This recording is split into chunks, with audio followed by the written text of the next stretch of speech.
Dun, dun,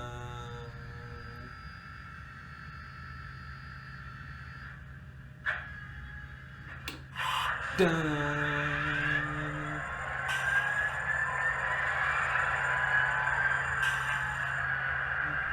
dun.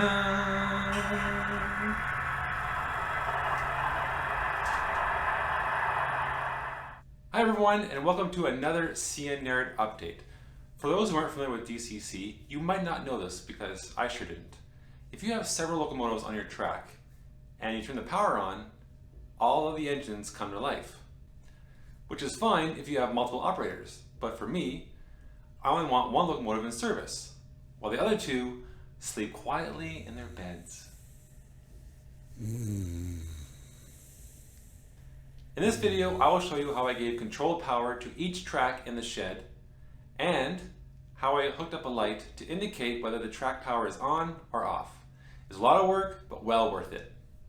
I'll be using 3 of these gooseneck lamps from Evan Designs.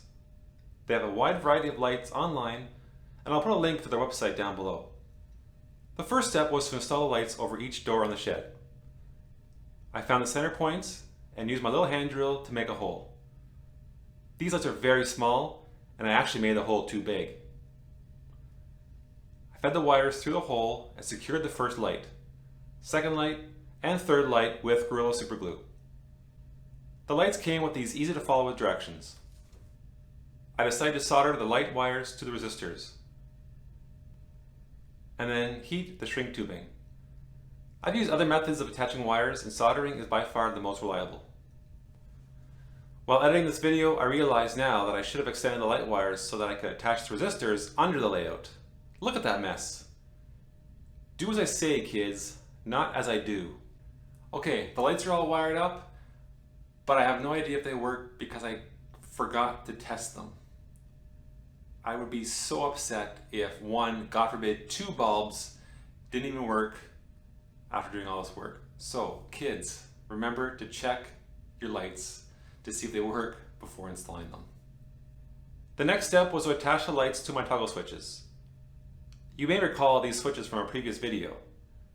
They have an on and off function. Here's the thing, these toggle switches have to turn on the track power and the light to indicate whether the track power is on or off. See, most people have a small LED light on their panel which tells them if the track is on or off, but I'm going to do things a little bit different. For this setup, I used a video from my good friend Dave888. He explains everything in great detail. I'll put a link to his video down below. Here's my attempt to explain the setup with a diagram.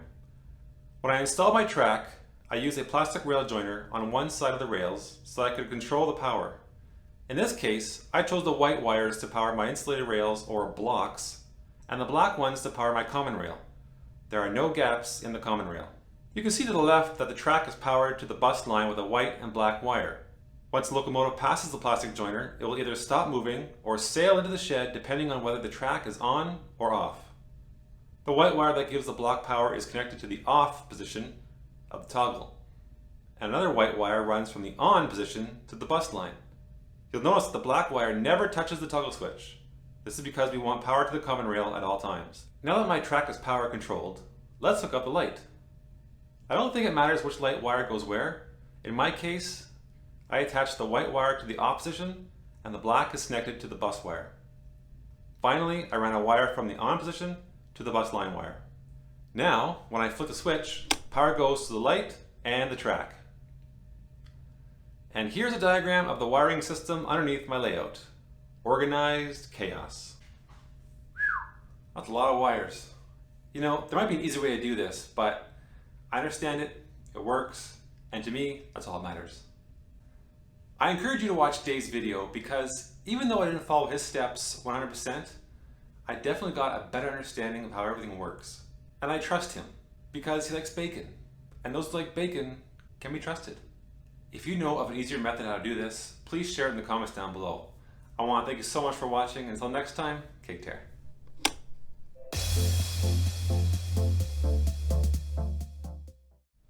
To hide my messy wires, I painted this piece of styrene black and glued it to the inside of the shed.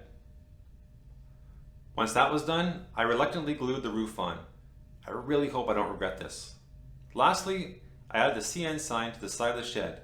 Now it's official. I'm going to end this video with a question. What do you call these tracks in the yard? Spurs, stall tracks, yard tracks? And how about these tracks? Are they shed tracks, service tracks, tracks 1, 2, and 3? I couldn't find anything online, so I'm hoping one of you can answer my question.